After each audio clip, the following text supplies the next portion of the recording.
Sejak 2 menja ini, cuka kayu amat dikenali dan digunakan oleh petani-petani dan pekebun bandar di Malaysia. Kenapa hal ini berlaku? Kerana ramai petani dan pekebun yang telah mengetahui tentang kebaikan cuka kayu ini. Dan saya rasa anda juga perlu tahu tentang hal ini. Jadi, dalam video kali ini saya akan menceritakan perkara asas tentang cuka kayu dan juga kebaikan-kebaikan yang ada dalam cuka kayu ini. Check it out!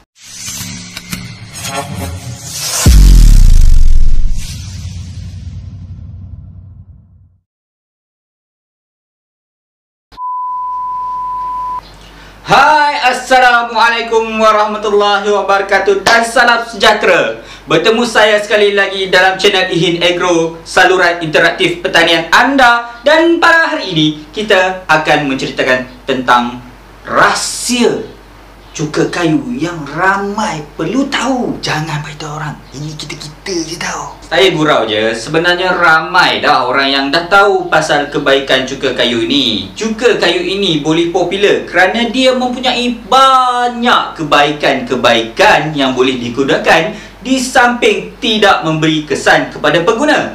Seperti saya, dengan kata pendek, ianya adalah bahan-bahan organik. Cuka kayu ataupun wood vinegar ini adalah merupakan salah satu produk sampingan hasil daripada pembakaran arang tanpa udara. Apa yang bagus dengan cuka kayu ini? Ia mempunyai 9 kebaikan yang boleh dipakai dalam dunia pertanian. Banyak tu, 9 babe. Seperti biasa, sebelum kita pergi kepada kebaikan-kebaikan cuka kayu ini, apa kata kalau kita belajar dulu macam mana cuka kayu ini boleh dihasilkan? Cuka kayu dihasilkan dalam proses pyrolysis, iaitu jenis rawatan yang boleh digunakan untuk produk organik, iaitu yang berasaskan karbon. Apabila biomas terdedah kepada suhu tinggi dengan ketiadaan oksigen, ia akan melalui pemisahan kimia dan fizikal ke dalam molekul yang berbeza. Penguraian berlaku kerana kestabilan terma bahan ikatan bahan kimia yang terhad yang membolehkannya hancur dengan menggunakan haba. Suhu dan waktu kediaman yang digunakan dalam proses pyrolysis mempengaruhi komposisi gas yang dihasilkan dalam pyrolysis biomasa. Jadi, mendapatkan kualiti dan konsistensi pengeluaran cuka kayu juga berkaitan dengan pengawalan dan ketepatan unit penukaran haba. Cuka kayu yang berkualiti tinggi dan seragam dihasilkan di bawah keadaan yang direka dengan tepat mengikut resepi pengeluar. Menarik bukan prosesnya? Boleh kata sambil buat arang, kita boleh ada cuka kayu. So, sambil menyelam, minum air. Ya, saya tahu ramai orang yang dah tak sabar nak tahu kebaikan tentang cuka kayu ini. Okey, berikut adalah 9 kebaikan cuka kayu yang kita perlu tahu. Racun organik semula jadi. Ya, cuka kayu adalah merupakan salah satu racun organik yang boleh melawan kulat dan juga serangga. 2 dalam 1. Uish, kalau macam ni, senanglah kerja saya. Bagi sesiapa yang nak main full organik, cuka kayu ini amatlah digalakkan. Tetapi, untuk petani komersial seperti saya akan mencampurkan cuka kayu ini dengan racun-racun lain untuk menguatkan lagi keberkesanannya. Sebagai contoh, saya suka mengkombinasikan cuka kayu ini dengan racun yang dipanggil brogat ataupun sekarang telah ditukar nama kepada ekstrak. Menurut pemerhatian saya, sepanjang penggunaan brogat dan cuka kayu ini, hampir tiada masalah kulat yang terjadi di tanaman cili saya. Ini merupakan salah satu berita yang baik, bukan? Hal ini kerana sebelum penggunaan cuka kayu dan brogat ini, kebun saya mengalami masalah kulat yang begitu serius, iaitu masalah hawar pucuk, masalah antraknos, masalah bintik culvularia dan sebagainya. Boleh kata semua masalah kulat ada dekat kebun cili saya. Yang bagusnya, setelah saya menggunakan kombinasi ini, hampir tiada masalah kulat di kebun saya. Antraknos dapat diselesaikan, hawar pucuk tidak kelihatan, bintik culvularia apatah lagi. Senang kata, memang best. Dan saya juga percaya bahawa kombinasi ini dapat membasmi beberapa jenis serangan serangga, iaitu hamama dan juga afid. Tetapi saya rasa ia kurang berhasil kepada thrips, kerana untuk thrips saya terpaksa memakai racun kimia sebagai penggantinya. Lupa untuk saya katakan, lalat putih juga tiada menyerang kebun cili saya sepanjang saya menggunakan kombinasi ini. Ini adalah merupakan salah satu berita yang baik. Dengan penggunaan satu kombinasi saja boleh membasmi banyak serangan serangga. Ejen penyubur tanah. Cuka kayu ini dapat menyuburkan kembali tanah ataupun media anda. Hal ini kerana cuka kayu ini dipercayai dapat menetralkan keazidan tanah, menambah kandungan nitrogen dalam tanah, menetralkan pH tanah dan juga membasmi kuman. Caranya adalah dengan membuat semburan pada tanah atau pada media tanaman kita. Mengurangkan risiko penyakit. Poin nombor 3 ini adalah hampir sama dengan poin nombor 1. Ia dapat mengurangkan masalah penyakit yang terjadi kepada tanaman kita dan juga mengurangkan populasi serangan serangga perosak di dalam kebun kita. Okey, jom lanjut poin seterusnya. Mengurangkan penggunaan racun. Poin nombor 4 ini adalah poin yang menarik, iaitu dapat mengurangkan penggunaan racun kimia sebanyak 50%.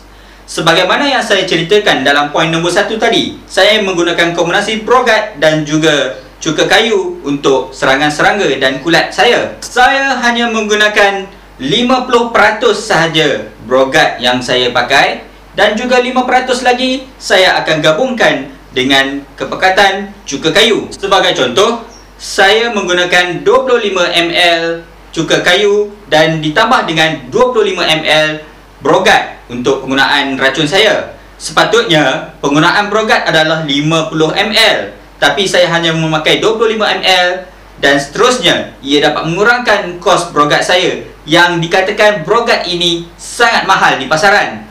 Brogat sepatutnya disembur 2 minggu sekali, tetapi disebabkan kosnya telah berkurang, jadi saya sembur brogat seminggu sekali bersama cuka kayu. Tetapi malangnya, saya hanya pernah mencampurkan cuka kayu ini dengan brogat, tetapi saya tidak pernah mencampurkan lagi racun ini dengan racun-racun lain.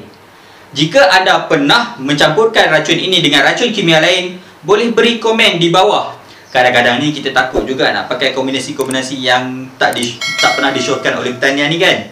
Takut tanaman kita rosak. Tetapi jika kawan-kawan kat luar sana yang dah pernah pakai kombinasi-kombinasi lain, boleh bagi tahu saya supaya saya lebih berani untuk buat eksperimen di masa yang akan datang. Cuka kayu ini juga dikatakan boleh membasmi rumput. Betul atau tidak? Saya tak pernah cuba lagi. Boleh buat kajian anda sendiri, okey? Memanjangkan jangka hayat batas.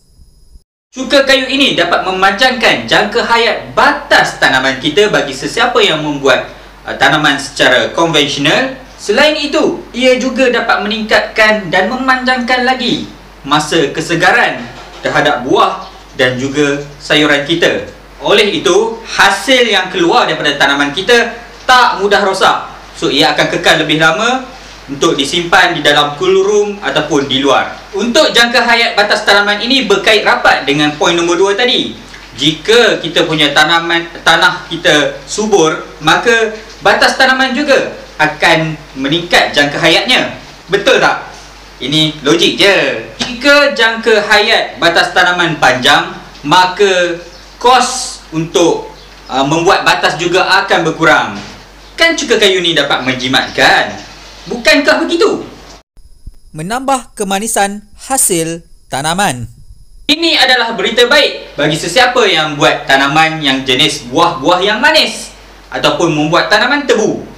Ia dapat meningkatkan kemanisan buah-buahan yang kita tanam.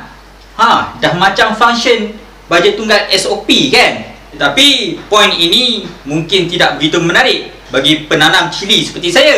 Takkan cili nak manis? Betul tak? Jika buah-buah daripada tanaman kita yang dikeluarkan manis, maka buah kita ataupun hasil-hasil kita akan lebih mudah dijual.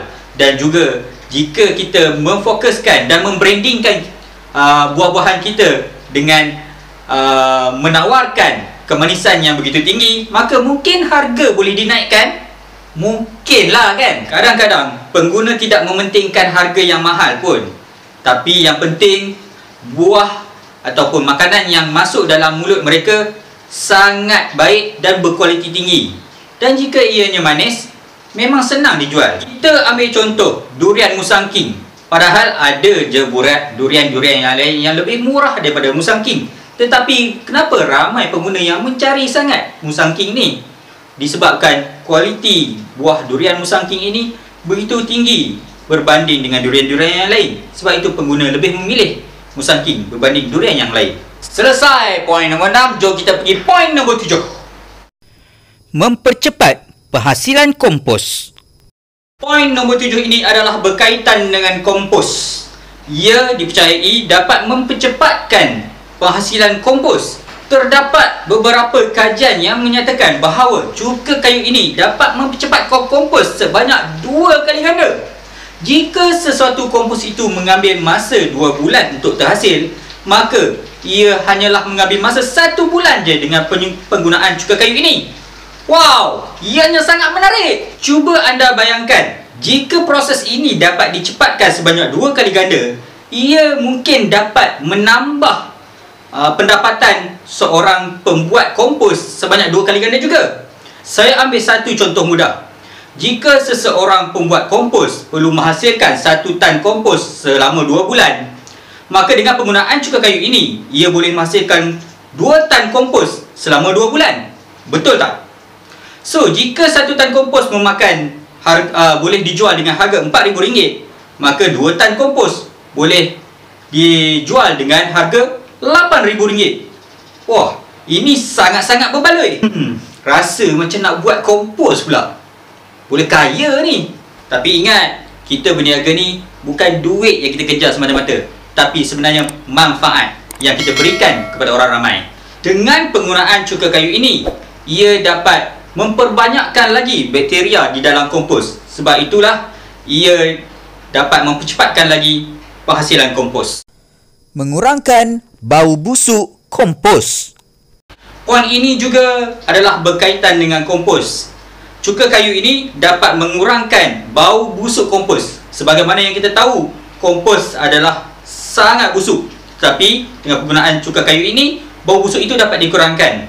Anda tahukah macam mana bau cuka kayu ni? Cuka kayu ini jika dibau, kadang-kadang rasanya macam layan jugalah. Sebab ia seperti bau tembakau dan bau arang yang dibakar. Dan jika kita sembur pada pokok, ia mendatangkan satu bau yang agak mengasyikkan kita. Mengurangkan bau busuk bahan buangan ladang. Jika anda mencari solusi untuk menghilangkan bau busuk di ladang ternakan anda seperti ternakan lembu, ternakan ayam, itik dan rumah burung walit, ini adalah solusinya. Dengan penggunaan cuka kayu ini dapat mengurangkan bau-bau busuk di tapak ternakan tersebut. Ianya seperti poin yang saya ceritakan sebelum tadi, ia dapat menghalang bau-bau busuk yang tidak disenangi oleh kita. Itulah kebaikan-kebaikan yang dapat saya huraikan serba sedikit di dalam video ini. Tetapi ia tidak bermakna video ini telah berakhir, kerana ada banyak lagi poin-poin yang menarik tentang cuka kayu ini yang anda juga perlu tahu. Antaranya ialah, tahukah anda ada beberapa kajian di Thailand yang menyatakan bahawa jika kita menyembur cuka kayu di sekeliling dusun durian kita, ia dapat menghasilkan hasil durian yang lebih tinggi berbanding tidak menyembur cuka kayu. Hal ini kerana cuka kayu ini dapat menambah mikrob-mikrob baik dan merangsang pertumbuhan akar. So, penyerapan baja akan lebih efektif. Di samping itu, cuka kayu ini juga boleh meningkatkan ketahanan pokok kita terhadap serangan-serangan penyakit di luar sana. Bak kata orang putih, preventive is better than cure. Menurut bacaan saya, ada fakta yang lebih menarik tentang cuka kayu ini. Cuka kayu ini boleh disimpan dan boleh tahan sehingga 5 tahun lamanya. Lama tu jika anda gunakan cuka kayu ini tak habis, dan ataupun penggunaan cuka kayu ini terlalu minima di kebun anda, maka sisa-sisa ataupun bahan-bahan cuka kayu ini tidak rosak sehingga 5 tahun. Ia adalah berita yang sangat baik. Lagi fakta menarik tentang cuka kayu ini. Tahukah anda cuka kayu ini mengandungi lebih 200 bahan kimia yang sangat berguna pada tanaman? Sebagai contoh, cuka kayu ini mengandungi asid asetik, formaldehyde, metanol dan juga tar. Bahan-bahan kimia ini sangat baik untuk tanaman dan juga untuk kesuburan tanah. Sebagaimana racun-racun dan juga baja-baja yang lain, cuka kayu ini juga haruslah digunakan secara sederhana dan mengikut dos-dos yang telah disyorkan oleh penjual. Hal ini kerana jika kita memakai cuka kayu ini dengan dos yang berlebihan, ia mungkin menjadi toksik dan seterusnya merosakkan tanaman kita. Seorang petani di Jepun telah menyatakan bahawa menurut pemerhatiannya 100 meter di sekeliling kilang pembuatan arang, tanamannya tidak begitu subur. Tetapi lain pula pada tanaman yang 100 hingga 1 km lebih daripada keliling kilang arang tersebut, tanaman di sana begitu subur. Hal ini jelas menunjukkan bahawa penggunaan cuka kayu jika berlebihan, ia mungkin akan menjadi toksik kepada tanaman seperti yang saya sebut sebelum tadi. Untuk penggunaan cuka kayu ini, mungkin ada perbezaan untuk beberapa pengeluar-pengeluar yang lain. Tetapi untuk cuka yang asli, ia memerlukan 2 ml untuk 1 liter air. Jika anda ingin mencairkan cuka kayu ini dengan 10 liter air, ia mungkin menggunakan 20 ml cuka kayu sahaja. Dan jika anda ingin menggunakan dengan racun-racun lain, anda boleh kurangkan penggunaan racun sebanyak 50% dan 50% lagi ditambah dengan penggunaan cuka kayu ini. Sebagai contoh, jika racun itu memakai 100 ml kepekatan racunnya, anda boleh menggunakan 50 ml sahaja dan 50 ml lagi ditambah dengan cuka kayu. Untuk kesan yang optimum, anda boleh menyembur cuka kayu ini seminggu sekali, seperti mana yang saya gunakan dalam kebun saya, iaitu penggunaan cuka kayu dan merogat sebanyak seminggu sekali. Tetapi teknik ini adalah untuk preventif saja. Jika tanaman anda telah mengalami tahap yang lebih serius, anda boleh menyembur cuka kayu ini sekerap yang mungkin. Mungkin anda boleh menyembur sebanyak 3 kali seminggu ataupun 2 kali seminggu. Dan jika tanaman anda semakin pulih, anda boleh kurangkan kekerapan tersebut. Anda boleh dapatkan cuka kayu ini di kedai-kedai pertanian berhampiran anda, dan juga anda boleh dapatkan cuka kayu ini di platform-platform online yang ada di sekitar kita, iaitu di Shopee dan juga di Lazada. Tetapi perlu saya ingatkan bahawa terdapat ramai penjual cuka kayu masa kini yang tidak begitu jujur.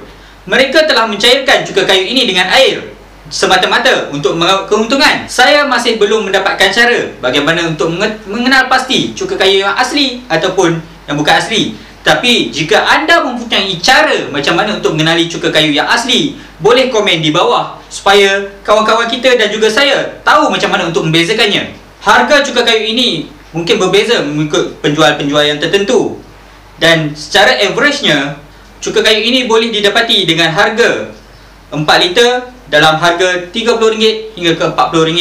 Tetapi itu pun saya tidak boleh menjamin keaslian cuka kayu ini. Alhamdulillah, itulah serba sedikit yang boleh saya ceritakan dan saya kongsikan kepada anda semua tentang kebaikan dan bagaimana proses cuka kayu ini dihasilkan. Mungkin ramai antara pekebun-pekebun dan petani-petani yang sudah lama tahu pasal benda ini. Mungkin ramai juga yang tahu ada banyak poin-poin yang saya tertinggal tentang kebaikan cuka kayu ini. Mungkin mereka boleh kongsikan di ruang komen untuk dikongsikan kepada kita semua tentang kebaikan-kebaikan lain yang dapat diberikan oleh cuka kayu ini, dan juga keburukan-keburukan yang terhasil daripada penggunaan cuka kayu ini. Menurut bacaan saya, belum ada lagi yang membuat artikel tentang keburukan cuka kayu. Tetapi mungkin ada di antara pekebun kita yang dah biasa dan boleh nampak keburukan cuka kayu ini. Mungkin boleh kongsikan juga di ruang komen di bawah. Saya berharap video ini dapat memberi manfaat yang begitu berguna kepada anda.